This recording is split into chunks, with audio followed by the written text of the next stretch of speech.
ठंड में मायके वर्सेस ससुराल की नींद।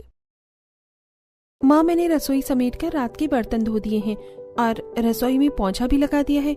सोने जा रही हूँ। गुड नाइट माँ। चंचल अपने कमरे की तरफ कदम बढ़ा रही होती है कि तभी कामिनी जी मुंह बनाकर कहती हैं, ओ महारानी, वहाँ कहाँ जा रही हो? आज तो ऊपर छत पर सोएगी, नीचे हीटर वाले कमरे में नहीं। माँ, कल भी आपने मुझे छत पर भेज दिया था और परसों भी। अगर आज भी मैं छत पर सोऊंगी तो तबीयत खराब हो जाएगी। ऊपर बहुत ठंडी होती है। जब ठंड में परेशानी होती है तो ऐसे काम ही मत किया कर कि मैं तुझे छत पर सोने को मजबूर करूं। आज तूने मेरी इतनी महंगी क्रॉकरी सेट की प्लेट तोड़ दी। अब सेट तो खराब हो गया ना। मैंने जानबूझकर नहीं किया था। धोते समय प्लेट हाथ से छूट गई। मैं नहीं जाती। जा छत पर सो, आज अंदर जगह नहीं मिलेगी। माँ के डर से चुपचाप ऊपर छत पर सोने चली जाती है और खुले में जमीन पर एक चटाई बिछाकर लेट जाती है। छत पर एक चटाई के सिवा कुछ भी नहीं था और कामिनी जी आए दिन चंचल के साथ ऐसा ही करती थी। जब भी चंचल से कोई भी छोटी मोटी गलती होती तो कामिनी उसे छत पर सोने के लिए भेज देती थी। वहीं चंचल ठंडी में तड़प जाती थी। पूरी रात बेचारी चंचल बिना कुछ ओढ़े छत पर ओस से भरे आसमान में सोई थी। रात भर की बहती ठंडी हवाओं और ओस के कारण चंचल सो नहीं पाती और सुबह तक उसकी तबीयत खराब हो जाती है। सुबह ठंडी से राहत मिलने पर जैसे ही चंचल की नींद खुलती है, कामिनी छत पर आ पहुंचती है। अरे ओ महारानी, उठने का समय नहीं हुआ या आराम ही फरमा रही है? माँ, अभी ही सोई हूँ मैं। कुछ देर हुई। रात भर ठंडी में नींद नहीं आई। हट, दूर हट मुझसे और जा जल्दी चाय बना। और सुन, मास्क पहनकर काम करना, वरना तेरी वजह से हमारी तबीयत खराब हो जाएगी। बेचारी चंचल माँ के अत्याचारों के कारण बीमार होने के बावजूद रसोई में जाकर सभी के लिए चाय नाश्ता बनाती है और सभी को चाय नाश्ता करवाकर सबका टिफिन पैक करने लगती है। क्या बनाया है चंचल आज तूने? पापा, गोभी आलू की सब्जी और पराठे हैं टिफिन में, साथ में जीरा राइस। माँ, आपने इस गवार को कहा नहीं कि आज फली की सब्जी बनेगी? ये क्या है, फिर से आलू गोभी बना दिया इसने? पापा, आज ये खा लो, तबीयत ठीक नहीं है मेरी। अरे ओ बहरी, सुनाई नहीं दे रहा? मेरे दोनों बेटे क्या कह रहे हैं? जा जल्दी से दूसरी सब्जी बना। माँ, मैं ये भी सब्जी नहीं खाऊंगा। मुझे पनीर खाना है और बनाकर दो या इस कल मुही से बनवाओ। चंचल के लिए ये रोज का था। हमेशा उसके साथ ऐसा ही होता था। बुखार से तपती आधी नींद में चंचल रसोई में जाकर दोनों भाइयों के लिए उनकी पसंद की सब्जी बनाकर उन्हें पैक करके देती है। अरे ओ चंचल, ये बार बार अपनी सड़ी सी सूरत लेकर हमारे सामने मत आया कर, दिमाग खराब हो जाता है। हमारा दिन ही मनूस हो जाता है। अरे सुनाई नहीं दे रहा है क्या? अभी तक भूत बनकर एक ही जगह खड़ी है। चल जा काम कर। पिता की फटकार सुनकर चंचल रसोई में जाकर फिर से काम में लग जाती है। पुनीत और कामिनी चंचल के सगे माता पिता थे, लेकिन कामिनी के पहले से 2 बेटे थे और उन्हें बेटियों से कुछ खास लगाव नहीं था। लेकिन तीसरा बच्चा उन्हें बेटी हो जाती है, जिसके कारण कामिनी हमेशा उसे कोसा करती और जैसा बचपन से कामिनी के बेटों ने देखा, वो भी चंचल को उसी तरह से ट्रीट करने लगे। ऐसे ही दिन बीत रहे थे। एक दिन कामिनी जी घर पर किटी पार्टी रखती हैं, जहां कामिनी की सहेलियां और पड़ोसन घर आती हैं। चंचल कई दिनों से ढंग से सो नहीं पा रही थी। इसी बीच कामिनी जी उसे काम में लगा देती हैं। किटी में चंचल बीमार होने के बाद भी सभी की खातिरदारी में लगी हुई थी। चंचल मेहमानों को चाय दे रही होती है कि तभी अचानक से चंचल के हाथ से पड़ोसन पर चाय गिर जाती है। अरे चारू, तुम्हारी तो पूरी ड्रेस खराब हो गई। कोई बात नहीं, मैं साफ कर लेती हूँ। वैसे बेटा, तुम्हें बहुत तेज से बुखार है, तुम जाकर आराम करो ना। यहाँ काम क्यों कर रही हो? मुफ्त का खाती है तो क्यों आराम करे भाई? ये बहन तुम्हारी बेटी है चंचल, ऐसी कैसे बात कर रही हो? तभी रजत और निहाल ऑफिस के लिए सूट बूट में बाहर आते हैं। ये क्या बहन, दोनों बेटे सूट बूट में और बेटी की हालत नौकरानी से भी बदतर। ऐसा जुल्म नहीं करना चाहिए।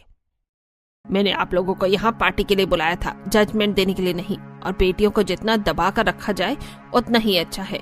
इनको छूट मिल जाएगी तो नाक से चना चबाना पड़ जाएगा हम जैसे माँ बाप को। आप लोग पार्टी एंजॉय करो, वरना यहाँ डिबेट शुरू हो जाएगी।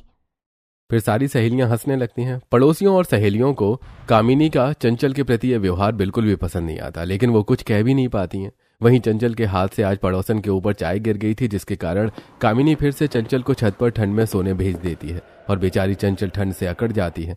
वहीं घर में मॉडर्न रसोई होते हुए भी कामिनी अपनी बेटी को परेशान करने के लिए उससे आए दिन घर के बाहर चूल्हे पर पुराने तरीके से खाना बनवाती और सिलबट्टे पर मसाला पिसवाती।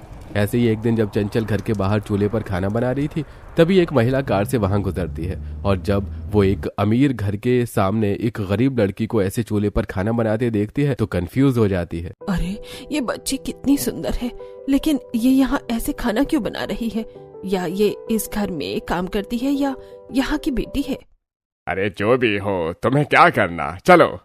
अब सुलोचना जी जब भी वहां से गुजरती तो उनकी नजर ना चाहते हुए भी चंचल पर जाती और रोजाना उसे इतना काम करते देखकर सुलोचना जी को बुरा लगता था।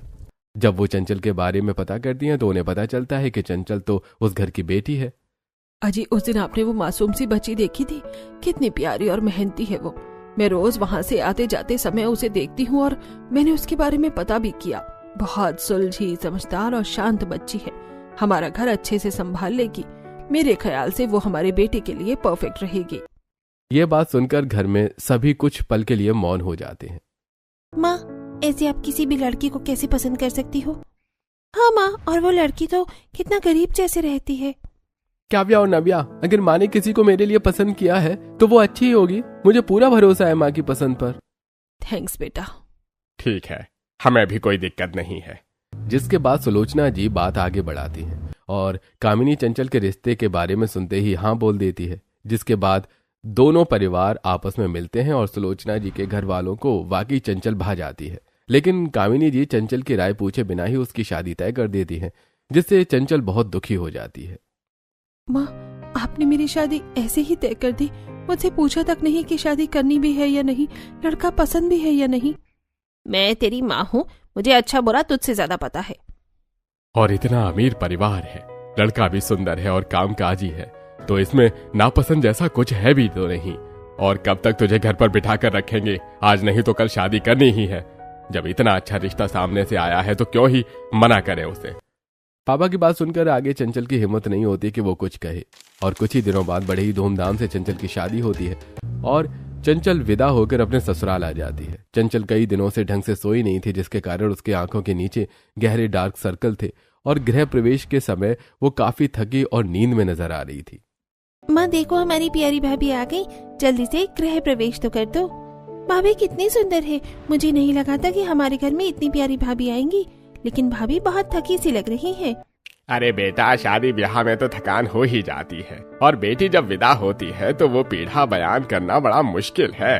जब तू विदा होगी तब पता चलेगा कि भाभी का ऐसा हाल क्यों है। हाँ हाँ समझ गई पापा, इसलिए तो अब मम्मी को कहो जल्दी से भाभी का गृह प्रवेश करें, वरना भाभी यही न सो जाए। सुलोचना जी बहू की आरती उतारती हैं और चंचल नींद में ही कलश को दाएं पैर से गिराकर कुमकुम की थाल में पैर रखकर घर में आती हैं। मेरे घर की लक्ष्मी आ गई। सभी बहू के आने से बहुत खुश थे, लेकिन बहुत बहुत चिंता में थे। पता नहीं अब इस नए घर में मेरा क्या हाल होगा, कहीं ससुराल में मेरी जिंदगी और बेकार न हो जाए।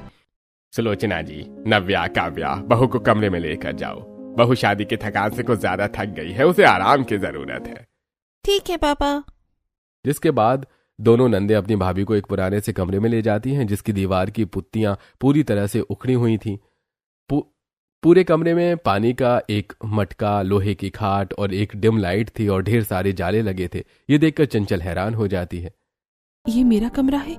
यहाँ की स्थिति तो मेरे मायके से भी बेकार है। हे भगवान, क्या होगा आगे मेरा? मुझे तो लगता है इन लोग बस अच्छा बनने का दिखावा कर रहे हैं, कोई अच्छे हैं नहीं। इतना बड़ा घर है लेकिन मेरा कमरा एकदम नौकरों वाला। चंचल पहले से परेशान थी। बहुत दिनों से न सो पाने के कारण उसे जल्दी ही नींद आ जाती है और अगले दिन पहली रसोई थी, इसलिए चंचल जल्दी उठकर तैयार होकर रसोई में आती है। अरे बहू, तू इतनी जल्दी उठकर रसोई में क्या कर रही है? माँ जी, आज मेरी पहली रसोई है ना, तो सोचा उसकी तैयारी कर लेती हूँ। बेटा, इतनी सुबह पहली रसोई करने की जरूरत नहीं है, सभी आराम से खाते हैं और तुम क्यों चिंता करते हो? तुम्हें काम करने के लिए थोड़ी ना लाए हैं, कुक है वो कर लेगा। 9 बजे कुक आता है, उसके बाद ही कुछ बनेगा, तुम टेंशन मत लो, अपने कमरे में जाकर आराम करो।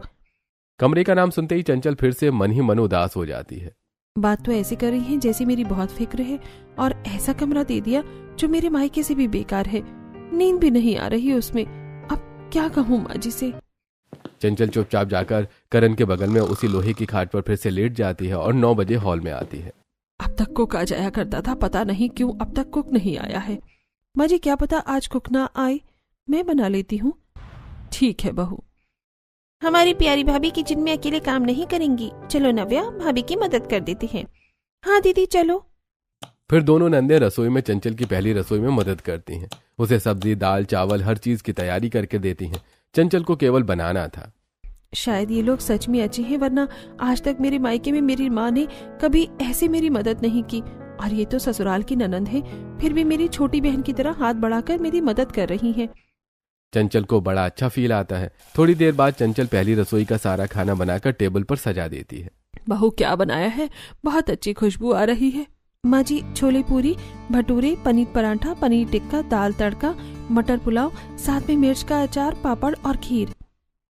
अरे वाह, मतलब आज तो दावत हो गई। अरे वाह, खाने की खुशबू भी लाजवाब आ रही है। चंचल जल्दी से अब खाना लगा दो, खाने की खुशबू से रहा नहीं जा रहा है। जिसके बाद चंचल सभी को खाना परोसती है और एक कोने में खड़ी हो जाती है। ये क्या, तुम ऐसे क्यों खड़ी हो? आओ बैठो यहाँ। बहू, हम खा रहे हैं और तू खड़ी है। ला, मैं तेरी प्लेट लगाती हूँ। सास बहू की प्लेट लगाती है और उससे साथ बिठाती है। बेटा, तू खुद को इस घर की बहू मत समझ। जैसे हमारी नव्या और काव्या है, वैसे ही तू भी हमारी बेटी है और हमेशा बेटी ही रहेगी। और साथ में खाना खाया कर, बाद में अकेले अच्छा थोड़ी ना लगता है। चलो अब खाओ खाना। चंचल ससुराल में बहुत ही डरी सहमी रहती है, क्योंकि उसे ऐसा लग रहा था कि कहीं ससुराल में भी उसके मायके की तरह पनिशमेंट ना मिले। वैसे भी उसे ससुराल में जो कमरा मिला था वो उसे बहुत परेशान कर रहा था। चंचल धीरे धीरे खाना खत्म करती है। तभी सास, ससुर, नंद और पति सभी चंचल को उसकी पहली रसोई का तोहफा देते हैं। नंदों ने अपनी भाभी के लिए सुंदर सी डायमंड की ईयररिंग लाई थी। वहीं सास ने बहू को अपना 9 लाख का हार तोहफे के रूप में दिया था। बहू, ये लो तुम्हारा नेक। इन पैसों से तुम्हें जो खरीदना है ले सकती हो। और मेरी तरफ से तुम्हारे लिए आईफोन। आई होप सो पसंद आएगा। चंचल ने सोचा भी नहीं था कि उसे पहली रसोई में इतना महंगा तोहफा मिलेंगे। ये देखकर चंचल बहुत खुश हो जाती है। मायके में तो माँ ने बर्थडे पर कभी एक जोड़ी कपड़े भी नहीं दिलाए, और यहाँ सभी मुझे कितना महंगा तोहफा दे रही हैं। शायद मैं गलत हूँ, शायद ये लोग मेरे लिए अच्छा ही सोचते हैं, लेकिन अगर अच्छा सोचेंगे तो वो कमरा नहीं, ये सब इनका दिखावा ही होगा। बाद में सासू माँ तिजोरी में रखने के बहाने सब ले लेंगी। बहू ने ये सब सोच ही रही होती है कि तभी सुलोचना जी। बहू कहाँ खो गई? कुछ नहीं माँ जी, बस ऐसे ही। मैं कह रही थी, आप ही तिजोरी में रखने वाली हो? बेटा, मैं इसे तिजोरी में क्यों रखूंगी? ये तेरा है, तू ही रख। जब पहनने का मन होगा तो मुझसे मांगेगी थोड़ी ना। ठीक है माँ जी। ऐसे ही 2-4 दिन बीत जाते हैं। ससुराल में सब कुछ नॉर्मल था। चंचल बिना बोले उठकर घर का सारा काम कर लेती है कि उसे मायके की तरफ ससुराल में सजा न मिले। बेटा, 9 बजे सारे नौकर आ जाते हैं। तू रोज इतना काम क्यों करती है? मत किया कर। और रात में अच्छे से सोती नहीं है क्या? देखो कितने डार्क सर्कल हैं। कैसे बताऊं कि वो कमरा कितना बुरा है। वहाँ तो नींद ही नहीं आती। मायके में ठंड से परेशान होकर सो नहीं पाती थी। ससुराल के कमरे को देखकर ही अजीब सा डरावना लगता है और नींद नहीं आती। पापा जी, बस ऐसे ही। बहू अपनी पीड़ा को अपने मन में ही छुपा लेती है, लेकिन सुलोचना जी सब भांप जाती हैं, लेकिन वो कुछ कहती नहीं है। ऐसे ही एक दिन फिर ससुराल का कुक नहीं आता तो चंचल रसोई में खाना बनाने चली जाती है। नव्या बोलती है, अभी तक कुक नहीं आया क्या? भाभी रसोई में गई है? शायद नहीं आया, भाभी ही खाना बना रही है। चलो मदद कर देते हैं। दोनों नंदे रसोई में जाती है जहाँ बहू खाना बना रही होती है। जब देखो तब हमारी प्यारी भाभी अकेले ही रसोई में लगी रहती है। और ये क्या, हाथ से 1 घंटे से सब्जी काट रही हो? यहाँ लाओ, ये देखो सब्जी चॉपर है, बस इसमें डालो, कट गई। लाओ मैं कर देती हूँ भाभी। सिलबट्टा कहाँ है? मैं मसाला पीस लेती हूँ। अरे आप सिलबट्टे में मसाला पीसोगी तो हाथ में फफोले आ जाएंगे। लाओ मैं मिक्सी में पीस देती हूँ। ठीक है, मैं आटा लगा देती हूँ। लो भाभी, सब्जी कट गई। और हाथ से आटा क्यों लगाना? ये देखो रोटी मेकर और आटा लगाने की मशीन है ना, इसमें आटा डालो, गूंथ कर बाहर आ जाएगा। और फिर रोटी मेकर में आटा डालो, 2 रोटी बनकर बाहर। लाओ मैं कर देती हूँ, बस आप सब्जी बना दो। भाभी के हाथ की सब्जी बहुत टेस्टी होती है, क्यों दीदी? बिल्कुल सही कहा तुमने नव्या। जिसके बाद चंचल सब्जी बनाने में लग जाती है और दोनों नंदे फटाफट सारा खाना तैयार कर देती हैं। सारा खाना तो रेडी हो गया। हाँ आप चलो, आप चलकर रेस्ट कर लो। नंदन जिस तरह से चंचल को मानती और उसकी हेल्प कर रही थी, ये देखकर चंचल की आंख भर आती है और उसे उसके मायके के वो बुरे दिन याद आ जाते हैं। आज तो इस ठंड में बाहर चूल्हे पर ही खाना बनाएगी। और सुन, मिक्सी या रसोई के किसी भी इलेक्ट्रॉनिक सामान का इस्तेमाल नहीं करेगी। तेरी वजह से मेरे बेटे का दिन खराब हुआ। बोला था सुबह सुबह उसके सामने मत आना। अब तेरी सजा यही है। जिसके बाद चंचल रात की भरी सर्दी में बाहर चूल्हे पर खाना बनाती है और सिलबट्टे पर ही मसाला पीसती है, जिससे उसके हाथ में बड़े बड़े फफोले आ जाते हैं। माँ, हाथ बहुत दर्द हो रहा है, बहुत छाले आ गए हैं। मैं कुछ नहीं जानती, बर्तन धोए बिना सोएगी नहीं तू, और आज कमरे में दिखाई मत देना, ऊपर छत पर ही सोएगी तू, यही तेरी सजा है। जिसके बाद चंचल सारा काम करके हाथों का दर्द, आंखों में थकान लिए सारी सर्द में छत पर लेट जाती है। पूरी रात ठंड में कांपते हुए चंचल सोने की कोशिश करती है और ठंडी से बीमार पड़ जाती है। क्या सोचने लग जाती हो भाभी? कुछ नहीं ननन जी। ऐसे ही दिन बीतते हैं। एक दिन जब बहू घर का सारा काम निपटा कर अपने कमरे में जा रही थी। बहू वहां कहाँ जा रही है? माँ जी अपने कमरे में। आपसे तुझे वहां सोने की कोई जरूरत नहीं है। सास की बात सुनकर बहू घबरा जाती है और कहीं अब सास भी उसे भारी ठंड में छत पर सोने के लिए मजबूर न करे तो। बहू ऊपर चल, आपसे तू छत पर ही रहेगी। सास की बात सुनकर चंचल रुआसी हो जाती है और डर जाती है कि अब तो उसे वैसे ही सोना पड़ेगा जैसे भरी ठंड में उसकी माँ उसे छत पर सोने भेज देती थी। क्या सोच रही हो बहू? चलो जल्दी। सुलोचना बहू का हाथ पकड़कर सीढ़ियां चढ़ाने लगती है। वहीं बहू बहुत ही ज्यादा घबराई हुई थी कि अब उसका क्या होगा। तभी सुलोचना जी बहू को छत पर बने एक आलीशान से कमरे में ले जाती हैं। जितना बड़ा उनके घर का एरिया था, ऊपर वाले फ्लोर में उसके आधे से ज्यादा में वो एक कमरा बना हुआ था। मार्बल का फर्श, हल्के नीले गुलाबी सफेद पर्दे, एक बड़ा सा एडवांस AI टीवी, कमरे में एलेक्सा, बड़ी सी खिड़की जिससे बाहर का गार्डन और पूल व्यू दिखे। कमरे का बेड तो मोर के पंखों से भी ज्यादा मुलायम था, कोई उस पर लेट जाए तो कुछ ही सेकंड में नींद आ जाए। वहीं कमरे में ठंडे के लिए हीटर, गर्मी के लिए AC, वॉशरूम भी किसी 5 स्टार होटल के लग्जरी वॉशरूम जैसा। ये सब देखकर चंचल एक पल को सदमे में आ जाती है और उसे समझ ही नहीं आता कि ये क्या है। बहू क्या हुआ? कहाँ खो गई? ये तेरा और करण का कमरा है। माफ करना बेटा, तुझे इतने दिन हमारी वजह से उस बेकार से स्टोर रूम में रहना पड़ा, लेकिन हम तुझे सरप्राइज देना चाहते थे। शादी के पहले ही हमने तेरे और करण के लिए करण का पुराना कमरा तोड़वा कर ये बड़ा और मॉडर्न लग्जरी वाइब वाला कमरा बनवाने की सोची थी, और इसमें इतना काम था कि शादी तक रेडी ही नहीं हो पाया। तो हमने सोचा कुछ दिन बहू को परेशान करने जैसा सरप्राइज दिया जाए। मम्मा, भाभी सरप्राइज कम शॉक्ड ज्यादा लग रही है। बहू पूरा कमरा देखकर हैरान थी। उसे यकीन ही नहीं था कि ये उसका कमरा है। थैंक यू सो मच माँ जी। मैंने कभी नहीं सोचा था कि आप लोग मेरे लिए इतना सोचते हो। मुझे तो लगता था कि यहाँ भी मेरी वैसे ही नींद हराम रहेगी जैसे मायके में रहती है। जिसके बाद चंचल ससुराल वालों को सारी बात बताती है कि कैसे उसकी माँ उसे हर छोटी गलती पर कड़ी पनिशमेंट देती और रात रात भर उसे भरी ठंड में बिना बिस्तर के छत पर फर्श पर खुले आसमान में सोने पर मजबूर करती। बहू का दुख सुनकर सास नंद की आंखें भर आती हैं। बेटा, आपसे तुझे किसी भी प्रकार की टेंशन लेने की जरूरत नहीं है। तेरी माँ अब भी जिंदा है। आज चंचल बहुत सिक्योर महसूस कर रही थी।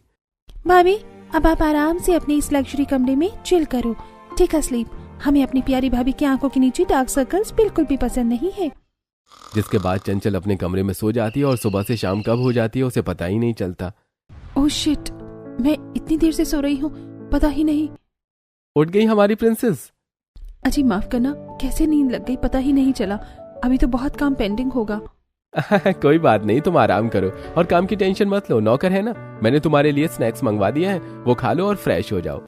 थोड़ी देर में नौकर चंचल के लिए स्नैक्स और इवनिंग टी लेकर आते हैं। चंचल खाकर नहाने चली जाती है। उसके बाद बाथरूम में गीजर लगा हुआ था, वो गर्म पानी से अच्छे से शावर लेती है।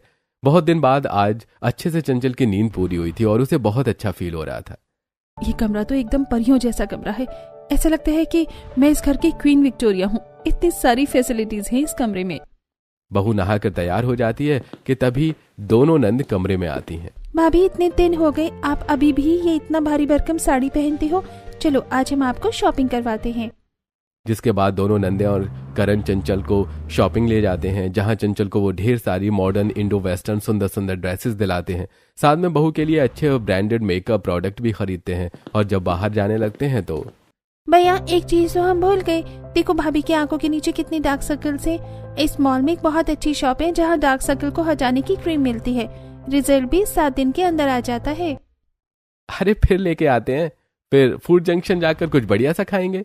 नंदे बहू को डार्क सर्कल की क्रीम दिलाती हैं। फिर सभी बाहर ही बढ़िया सा डिनर करते हैं और घर जाते हैं। घर जाते ही नौकरों ने पहले से ही कमरे को हीटर चला दिया था, इसलिए बहू को कमरा गर्म मिलता है। जैसे ही चंचल बिस्तर पर लेटती है उसे नींद आ जाती है। अगली सुबह हमारा कमरा छत पर है, लेकिन यहाँ जरा भी ठंड नहीं लगती। ये कैसे? अरे मैडम जी, क्योंकि इस कमरे में इनबिल्ट हीटर लगा है और वो रूम टेम्परेचर पर सेट है ताकि आप आराम से सो सको। वाह, ये तो काफी अच्छा है। ससुराल में सभी बहू की बहुत केयर करते हैं। ससुर जी जब भी बाहर से आते तो घर की बहू और बेटी के लिए कुछ न कुछ लेकर आते और सभी मजे से एंजॉय करके खाते। वहीं सुलोचना जी जैसे कपड़े बेटी के लिए लाती वैसे ही कपड़े बहू के लिए भी खरीद कर ले आती है। ये देखकर एक बार फिर चंचल को मायके की याद आ जाती है कि कैसे मायके में उसकी माँ भाई को नए नए कपड़े दिलाती थी, लेकिन चंचल सालों तक 2 जोड़ी कपड़े ही घिस रही थी। एक दिन जब सुलोचना जी अपनी बहू के साथ बाहर जा रही थी। बहू, ये क्या फिर से साड़ी पहन ली? आज तो कुछ बढ़िया सा पहन करा। तू और मैं शॉपिंग जा रहे हैं, लगना चाहे कि सास बहू नहीं माँ बेटी जा रही है। भाभी, दीदी तो आज बाहर गई हैं अपनी फ्रेंड के साथ, चलो मैं आपको तैयार कर देती हूँ। फिर नव्या अपनी भाभी को एक बढ़िया सा 1 पीस पहनने को देती है और बहू का हल्का सा मेकअप और हेयर बनाती है। अब लग रही है बहू एकदम मेरी नव्या और काव्या जैसी। चलो। दोनों सास बहू जब बाहर आती हैं तो सभी उन्हें देखकर हैरान हो जाते हैं। अरे आंटी जी, बहू को इतनी छूट देना भी ठीक नहीं है, ऐसे 1 पीस पहनाकर घुमा रही हो। बहुएं तो साड़ी और संस्कारी कपड़ों में ही अच्छी लगती है। आजकल के लोगों को पता ही नहीं क्या हो गया है, बहू को बेटी बनाने चली है। देखना एक दिन यही बहू तुम्हें धक्के देकर घर से निकाल देगी। अरे बहू को शर्म नहीं है तो तुम तो शर्म करो, बहू को ऐसे कपड़ों में घुमा रही हो। पड़ोसनों के कांटे जैसे चुभने वाले तानों को सुलोचना जी शांति से सुनती हैं। तान्या, तुम्हारी सास ने तुम्हें मनचाहे कपड़े नहीं पहनने दिए, तुम्हारे तौर तरीकों से नहीं रहने दिया, तो इसका ये मतलब नहीं कि अपनी पाबंदी दूसरों पर थोपो। सुहानी जी, आप इज्जत की बात करती हैं, अपनी बेटी को देख लो, रात 1 बजे छोटे कपड़ों में ड्रिंक करके आती है। क्या वो इज्जत नहीं है? कल्याणी जी, आप शर्म की बात कर रही हो? 55 में बचपन आ रहा है आपका। रात के 10 बजे क्लब से में जाकर ड्रिंक करती हो, लोगों के साथ चिल करती हो। और माला जी, आप तो भाई धन्य हो, आपकी बेटी ने अपनी सास को शादी के अगले ही दिन वृद्धा आश्रम पहुंचा दिया, तो दूसरों से भी यही एक्सपेक्ट कर रही हो। माँ, अब रहने दीजिए, हम चलते हैं, अपना मूड मत खराब कीजिए। सुलोचना जी की तीखी कड़वी बातें और सीधा जवाब सुनकर पड़ोसनों का मुंह बंद हो जाता है और बहू की आंखों में आंसू आ जाते हैं कि उसकी खुद की माँ ने भी कभी उसके लिए ऐसी आवाज तो नहीं ही उठाई होगी। बहन जी, अरे रात के 10 बज गए हैं, आपकी बेटी ने छत से कपड़े नहीं उठाए, ओस में भीग जाएंगे। कामिनी पड़ोसन की आवाज सुनकर भड़क जाती है और अभी अभी सोने गई चंचल के ऊपर भरी ठंड में कामिनी जी फ्रिज का ठंडा पानी डाल देती हैं। बहुत लापरवाही करती है ना, अगली बार से याद रहेगा, तेरी वजह से सारे कपड़े ओस में गीले हो गए हैं। अब तो भी इन्हीं कपड़ों में रहे रात भर भीगे कपड़ों में ठंडी में रहने से चंचल बहुत परेशान हो जाती है और आए दिन उसके साथ यही हुआ करता था। एक माँ है जो किसी के न भड़काने पर भी भड़क जाती थी, और एक माँ से प्यारी सास, कोई कुछ भी कहती, कभी मुझे बुरा नहीं कहती। थैंक यू माँ जी। फिर दोनों सास बहू शॉपिंग करके बाहर चाट पकौड़े खाती हैं। ऐसे ही दिन बीत रहे थे। एक दिन कुक की तबीयत बहुत ज्यादा खराब हो जाती है और वो समय से पहले ही घर चला जाता है। आज कुक नहीं आया है, मैं खाना बना देती हूँ। जब देखो तब इस बच्ची को रसोई में जाने की घाई रहती है। पापा, अब से इसकी रसोई हम बंद ही कर देते हैं, एक एक्स्ट्रा शेफ रख लेते हैं। लेकिन आज तो खाना बना लेने दीजिए ना। बिल्कुल नहीं, आज हम बाहर खाना खाने जाएंगे। क्यों माँ? हाँ बेटा, क्यों नहीं, कभी कभी बाहर भी खाना चाहिए। जिसके बाद सभी तैयार होकर बाहर खाना खाने जाते हैं और टेबल पर सब कुछ बहू की पसंद का ही आता है। अब चंचल को वो प्यार और अहमियत मिलती जो उसके मायके में कभी उसे नहीं मिली थी, और ससुराल में उसे प्रिंसेस जैसा रखा जाता। चंचल की नींद को कभी डिस्टर्ब नहीं किया जाता, उसे आराम से परियों जैसे रखा जाता है। वहीं चंचल भी ससुराल में सभी का अच्छे से ख्याल रखती है। उसके आलीशान कमरे में इतनी सुविधा थी कि वो बड़े ही शान से रह पाती थी, और अच्छी नींद मिलने के कारण और डार्क सर्कल की क्रीम के इस्तेमाल से उसका डार्क सर्कल भी जल्दी ही गायब हो जाता है। हमें भी तो जब भी चिल करना होगा भाभी के कमरे में करेंगे, क्यों भाभी? हाँ, हम सब साथ में चिल करेंगे। दीदी देखो, भाभी की आंखों के नीचे की डार्क सर्कल्स कितने कम हो गए। ये सब उस क्रीम का कमाल है। क्या ग्लो कर रही है भाभी की स्किन। अरे, क्रीम लगी आंखों के नीचे और ग्लो आ रहा है गाल से।